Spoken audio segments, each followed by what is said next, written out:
the real question is, how do we bring this all together, and how do we make decisions about what's best for each individual patient? And that's where this discussion of the third big thing, integrated care, really comes in.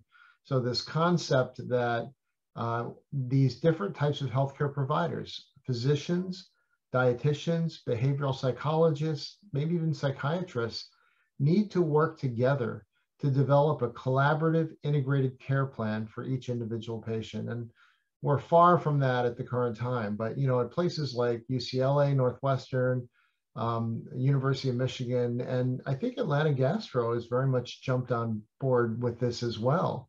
So large practices now, this is really becoming much more the norm than the exception, and that's really, really exciting. I think the thing that that I'm most excited about is the ability to scale integrated care services through technology.